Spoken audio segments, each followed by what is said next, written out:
It's a race against time to find the dial that could change the course of history. Anyway, so Indiana Jones 5, the good things. One of the first things about Indiana Jones 5 that I really liked was Indiana Jones himself. And I say that because in this movie, you get a very different Indiana Jones. Okay. He's basically going through a divorce. His son was killed in the army. He's also living with guilt and regret because his friend Baz goes mad over the Antikythera, or the first half of the Antikythera, which they find in the opening sequence that Dr. Schmitz or Jürgen Voller has in his bag, and they steal it from him, as they were escaping in the opening sequence. And yeah, you get to see a very different Indiana Jones in this film. He gets dragged into it by his goddaughter, the daughter of Baz, his friend. Okay, in the opening sequence, Indy gets captured by the Nazis. Baz is hiding out in the forest. He then gets captured. Both of them get captured. Then they have to escape.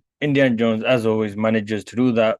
Well, obviously with the help of a bomb. But he escapes, gets into a car. Then he goes and chases this train that has all these artifacts in it. And he's after this lance. And he's after this lance because, they want to save a piece of history or something like that's what Baz says.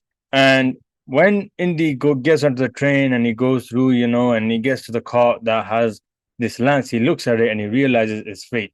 So then he moves on and he starts heading towards the front of the train, and he basically keeps going forward. And then eventually, the Nazis are alerted that something's wrong, and the general. So the train car that he was in, he comes out of it. He goes into another one that's filled with Nazis, and he lets them know somebody's here. So then they go, and when they go, Indy manages to slip past them and go into the general's train car. And when he goes in there, Baz is tied up in there. He frees Baz, and then they're going to run.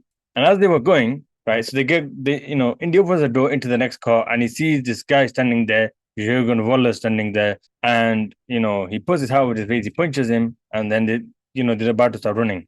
But then Baz gets down on his knees and he opens Voller's bag and he looks inside and he sees that there's a dial, or a piece of a dial, like half of it, the Antikythera. So he picks you up and they start running away. And eventually they're on top of the train, but then the general guy turns around and he's standing on the next car in front of him.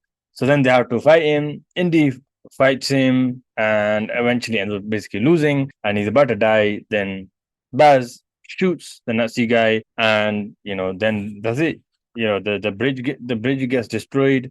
They jump off the train into the water. They get onto land. Yeah, but Indiana Jones was great. He basically gets pulled in to this whole thing because of his goddaughter, or the daughter of Baz, his friend, right? She basically drags him into all this because she's going after the dial, but she's not actually after the entire dial. Helena is not actually after the entire dial. What she does is she just wants to take it to Morocco and sell it. And we know this because that's exactly what she does. She takes the dial, right, from New York, she takes it from Indy, and she goes to Morocco and she attempts to auction it off at this hotel where illegal antiquities are auctioned off, right? It's in Morocco, in Tangier, I believe, yeah. And so she goes there to do that, and Indy is not too far behind, right? So at this point, the problem is it's like a game of cat and mouse because everyone's after Helena. That's what it is. Helena's being followed by Jürgen Voller's goons, right? And there's this one CIA woman who's working with them, and they're going after Helena. Now, when Helena talks to Indy in the bar, they then start going after both of them because they think that Indy's a part of Helena's, madness, right? And at first, you have no idea why they're after. Basically, he works at this kind of college place and he takes Helena in there, right? And he's talking about the Attica theory. Then he pulls it out and he shows it to her, gives it to her. She looks at it, and then she says something. She talks about the last time she saw him, which when she was 9 years old, which was kind of crazy because in the bar she told him that she didn't remember that. And she says, my father told you, you didn't destroy it or something like that. And then before Indy could even say anything, those goons had turned up and they had to run away. So Helena runs away. She manages to escape relatively easily. Indy manages to leave the room. He goes, he comes out into the corridor, sees one guy dead. Then he goes around the corner. There's another woman dead. He checks, supposed to see if she's alive. She is. Then he's got blood on his hands at this point. Then he goes over to her phone, picks her up, calls the police, start telling him what's happening. Then these other goons dressed as janitors point a gun at him and they basically capture him. And then, Indy's confused. He has no idea what's going on, right? And, it turns out that Jürgen Voller wants the Dial of Destiny, and it's very interesting why he wants it. So yeah, and Indiana Jones was great. That's my point. He was great. They go to Tangier. Indy stops the auction, and as he's doing that, Voller turns up and he talks about how it's mine, and so Helena made the deal with Voller. Basically, Helena plays everybody about because she's very careless and reckless and smug. She doesn't seem to care. She just plays everybody about. She messes people around, and eventually it catches up with her, right? So, then there's this kind of crazy intense scene that takes place. Then you get this like crazy car chase scene, right? This chase sequence, taking place in Tangier. Voller gets away. He gets away with the dial. And then they start getting away from this guy called Abdul Rahim, who was Helena's fiance. And basically, very quickly, once they do that, the tuk-tuk breaks down. So then they have a chance to talk and find out what's going on. And Indy at this point wants to get the second half of the dial now. Now he wants it, right? And the only reason why Indy even went to Morocco was actually to get the first piece of the dial back. He wasn't trying to put it together. He just wanted to get it because he believed it's his property. He wanted to get it and return it to where it was. And yeah, that wasn't going to happen. So eventually they start talking a bit more about the notebooks and, that Baz wrote about the dial and all that. And Helena says she remembered it or most of the important bits. So they start talking about, the ship. And basically, Helena says that Baz interviewed the guy who found the first half of the dial. And he said that that was a shipwreck, but, it was split in half. The ship broke in half. And that there was another part of the ship lower in the ocean. But I didn't check it. I didn't go there. So it might be there. So then they're looking for the graphicals. Okay. And so, yeah, that's what happens. And it turns out it's in Greece. So that's what they do. They go to Greece and Indy, talks to an old friend of his, played by Antonio Banderas. And eventually they get to the location, they jump down a dive, they find the graphicals, they come up. Obviously, not as easy as that, but they go in, they find it. And whilst they're down there, Voila and his goons turn up, take control of the boat. And what ends up happening is that Voila obviously gets the since he's taking control of the ship, the rest of them come up. And when they come up, they see that he's there. And yeah, he basically tells them to read the graphicals. And he goes to Indiana Jones. Indy says no. So then he shoots the Antonio Banderas character in the knee. He then responds by picking up some like a club or something and charging at Voller with it, but Voller shoots him in the chest, killing him. And then seeing that, Helena decides to do is she decided that she's going to turn it. So she takes the graphical, she starts walking around the kind of cabin area where they were a couple of times, and she basically trying to, buying themselves time now. I'm like, oh my God, this woman's just done them over. Right? Seriously, like you were beginning to like a character, and then she was like, you know what? Nope, I don't care. Okay, so and yeah, so basically what she does, she tricks Vola. So she does start talking about reading it, she basically tells him that it's actually in the east, right? That the second piece of the Antikythera is in the east, when actually is in the west. So then what happens is she's standing next to Indy at this point, and she basically shows him a dynamite stick. And what she does is she goes around one final time. She gets Vola a cigarette and she tries lighting the dynamite stick. It's not working out. Then Indy grabs it, he quickly does it, lights it. She quickly grabs it, she throws it. Indy grabs the graphicals, jumps onto the Vola's little boat, and they steal it and they go. They go, and as they're going, Indy starts to feel the graphicals, and he says it's a bit heavy, so he puts it down. He puts like alcohol or something on it, burns it, and the wax melts, and it reveals this gold disc. And this golden disc basically gives them the location of Archimedes' tomb. And turns out that that's where the second piece of the dial is. So what happens then is that they go there, they go to Sicily, specifically Syracuse. They go there, and because it's daylight, they don't want to go into the caves because it's daylight, because obviously those caves are going to be filled with tourists. So their plan was, we were going to wait until night, then we're going to go in. However, that all changed when Teddy, this little boy who we're introduced to at the hotel in Morocco, in Tangier, he basically gets captured by Voller and his goons. How? Well, basically, he sat there, he's just kind of bored out of his mind, and he sees this guy in the distance kind of laughing at him. So what does he do? He gets to go do some shenanigans, basically, and he sees that this show going on, like this puppet show going on, and the boy that was laughing at him was standing there, and he basically walks up to him, barges into him purposefully, steals his money without the boy realizing. Then he goes around the corner, buys himself an ice cream, and then he's walking back to where he was originally. And as he's doing that, he looks to his right and he sees the boat in the far distance at one of the docks, and he kind of he looks and sees these two men standing there, and so he walks forward a little bit, takes a couple of steps forward, and then at the bottom of the stairs, there's this guy sat there with a white suit and a white hat. And he gets up, he turns around, and it's none other than Jürgen Voller. And then behind from one of the pillars comes out one of his goons. Then Teddy turns around to try running away, and as he's doing that, as he's about to do that, the big Russian guy comes in, grabs him, picks him up, they put him into the van. Indy sees this, and Indy and Helena then steal a car of a couple. They steal this car. They go up. They go proper fast, and they knew they had to get hold of the second part, the dial, which they do. They go through, and eventually they get it. Now, when they do, they can't celebrate for long because Voller turns up not too far behind them, and Teddy manages to free himself because he tries running away once before, but then the Russian guy might capture him back. Russian guy handcuffs himself to Teddy so that Teddy can't run away. And then what happens is that as they're crossing this bridge, the bridge collapses and now they're in the water. And what Teddy does is he quickly grabs the key to the handcuffs, and the current is so strong it's basically it kind of pushes them towards this grate, and the grate has like a hole in it. And what Teddy does is Teddy gets the key, quickly opens up the handcuff, and what does he do? He gets the handcuff and he closes it on the grill. Russian guy's basically dead. Then Teddy makes his way to the surface, and he goes all the way around, and he gets to the top of the stone when Voller, and by the time he gets to that actual tomb, he sees that Voller and his goons are already made it there, and basically he jumps down, and there's a crazy sequence that happens now.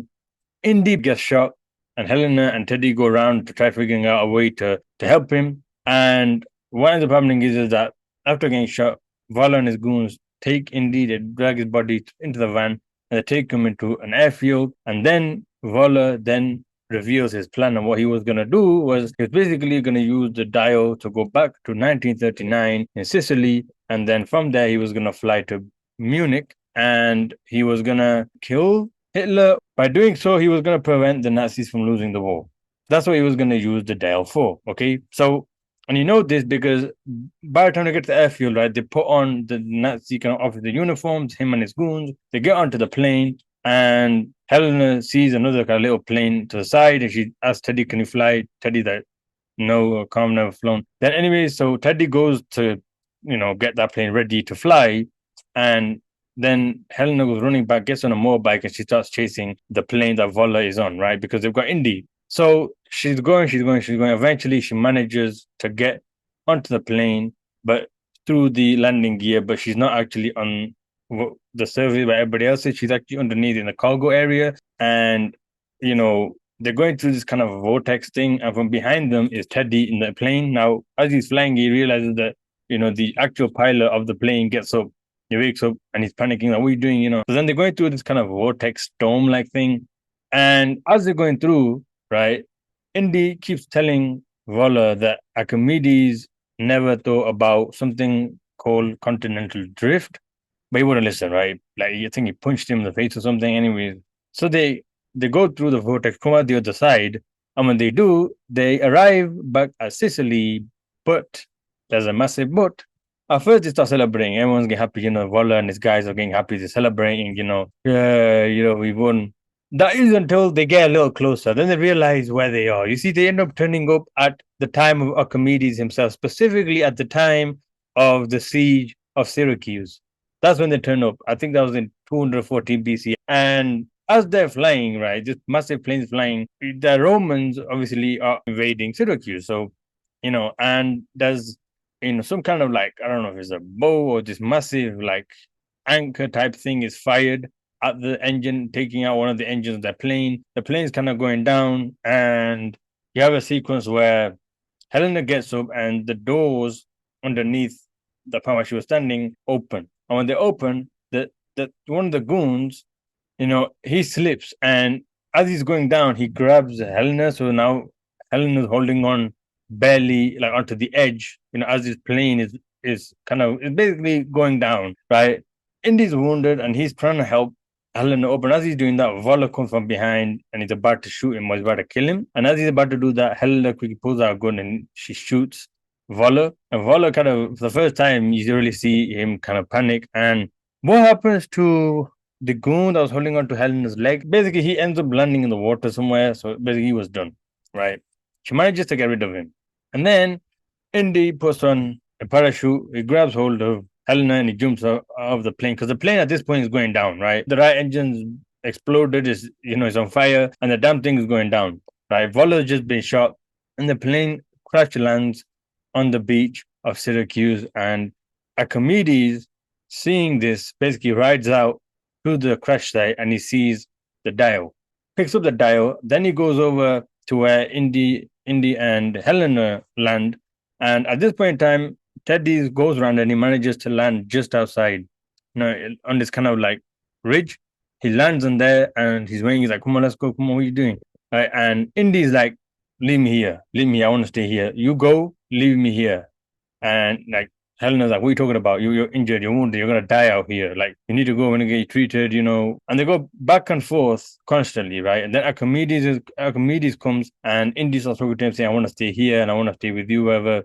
And you know, Helena starts talking to him as well, talking about how great he is and everything, but that Indy can't stay here. He needs to go home, whatever. Archimedes hands him the dial, and Archimedes says that this dial, you were always meant to meet me, like you were destined to meet me. Basically, the dial, you can't use it to go back in time at any point in time. The only point in time that the dial takes you is back to the time of the siege of Syracuse, right? That's where the dial takes you. It doesn't take you anywhere else, right?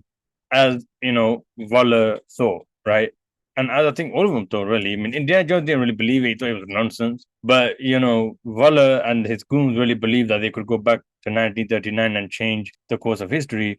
And yeah, eventually, what Helen has to do is she knocks him out. She knocks Indiana Jones out, and then when he wakes up, he's in his bed. He's all kind of taped up, and he looks over, and the dial is on this kind of like little cabin thing next to his bed. So he gets out of bed, he walks into his kitchen, and he sees his ex-wife there, Saula, a good friend of his who he goes to before the whole Morocco sequence takes place. He's there, his kids are there, and Helena's there, Teddy's there. Everybody's basically there from the film, and his ex-wife is there. And basically, he basically gets his happy ending. Okay, that's what happened. I liked Helena's character. As I said before, in the beginning, she was very careless, smoked, reckless, didn't care. At the end of the film, as I said before, she changes. She's not an archaeologist for money anymore. She don't care about that stuff. She cares more about family now, and she's now a lot closer to Indy than she was in the beginning of the film. She kind of felt abandoned by Indy, I guess, because Indy never really called back to check on them, as he said he would the last time, he saw her. And, so don't really blame her for turning out the way that she did, but the dial drove her dad crazy and then he ended up dying. Now, we don't know how he died, but, he dies, right? And so it's like she wants to continue that journey of trying to find the dial, but her finding the dial wasn't actually to use it, it was actually to sell it and make money, even though it was just the first half of the dial. She was never planning on putting it together. It was only after the first half was taken that they then, the kind of their objective goal changes. And now suddenly it's about getting the whole dial and getting it out of the hands of Voller, basically, right? Now, so that's basically the movie, but I want to talk about the bad real quick. One of the things I think for me, now most people probably won't care about this. For most people, they probably be like, whatever. For me, the fact that Baz himself, Basil Shaw, the dad of Helena Shaw, the fact that he wasn't in the film and we don't get to see him at all because he's allegedly dead, right? Because he's dead. I wasn't happy about that because if you remember in the opening sequence, it is Baz who, he's the one that searches the bag of Voller and he pulls out the Antikythera, and he's the one that basically has an interest in the Antikythera. Indy doesn't really care about it, right? And if Baz hadn't been there, well, this movie would never happen, right? Indy would have just like left. He would have just run away. So the fact that he wasn't there, and I think it would have been really good if Baz was part of the film. If he was the one that worked with Indy to try and locate the dial, if you will, but then Baz was the one that ends up dying somehow, whether it is being killed or he just dies and it dies in an accident or whatever, and then Helena Shaw comes to basically almost to like avenge her father by completing his mission, if you will. I think that would have made it a bit better, but now we're talking about the de-aging CGI, because this is something that, okay, I have to say that for the most part is okay. But then there are some close-up scenes where you're looking at this and you're just looking at it and you feel like you're watching like a cutscene from a game. When Indiana Jones gets on top of one of the train carts and he's running on top of it, right? When he's doing this, the way he's running, that looks it looks so animated as it was bad. Okay. When he's running across the top of the car, and I know this is the image, right? Now I know this is only an image, you can't use it for clip, but when you're watching the movie, keep your eyes out for this sequence. Okay, keep your eyes out for this sequence because I'm telling you, right? And watch how he runs. When he's running alongside the car, trust me, it looks like you're watching a cutscene from a game. And yeah, it did. It looked odd at moments, and you could just tell it looked out of place in certain moments. And the final thing I didn't like about this film, I think it was a bad thing, was the fact that we don't get to see a fight scene, man. We don't get to see Voller and Jones go at it one on one. And I think the best way that they could have done this was like this. What they should have done was instead of having Voller, him getting shot should have happened, but he shouldn't have stayed on the plane or he should have died in the crash. I don't think that should have happened. I think he should have found his way off the plane onto the beach of Syracuse, and then what would have happened is that you know Helena should have gone running to the wreck to try and find the dial because they still had the dial at this point. You can't leave without the dial, right? So they would have Helena should have gone to find the dial at the crash site where we know Archimedes also go there, where she would have met Archimedes and explained what happened. Okay, so while she would have been doing that, Indy and Voller should have been going at it one on one. Both of them are injured, both of them are wounded, so it's pretty fair. And on the beach of Syracuse, one on one. And obviously, in the end, we should have had Indy win, but Indy so badly wounded that, you know, he wasn't going to make it. He could not make it. There wasn't enough time, to get him onto the plane, to get him back to the present to save him, right? He would, and I think that's what should have happened because it was a shame because these guys have like a animosity towards each other, because Indy hates Voller because Voller's a Nazi. Voller hates Indy because he's like he keeps nagging him, everywhere he turns, Indy's there to kind of ruin his plan, whatever, and he's not happy about that and it's almost like he's kind of rubbing it in his face that the Nazis lost and this kind of thing. It's almost like a reminder that happened. So you do have this kind of animosity between them, but I wish they would have explored it, and I wish they would have ended it with a one-on-one fight. And when Helena comes to see where he is, she just comes to realize, what, you can't do anything, and Indy's like, leave me. I'm done. It's too late for me. You go get out of here. They should have the scene, but they got into the plane, right? Flew around a couple of times, and almost like to say goodbye, and then they should have headed back through the vortex back to present time, and the movie should have finished. I think that would have been great. However, that being said, the movie was good. It was interesting, action-packed, adventurous. You're gonna like it. You are gonna like it. And I will say that it's not the sense of urgency is not there. But then again, you do have to understand Indiana Jones is a lot older. He's 70 years old in this film, so that makes sense. But I'm just saying that right now, like that urgency that you get from these films, you don't quite get it in this movie. However, you do get funny moments. There are. I love the use of comedy in the film in the moments that they did. It really was just done well, and I really enjoyed the film. It's a fantastic film. I give it an 8 out of 10.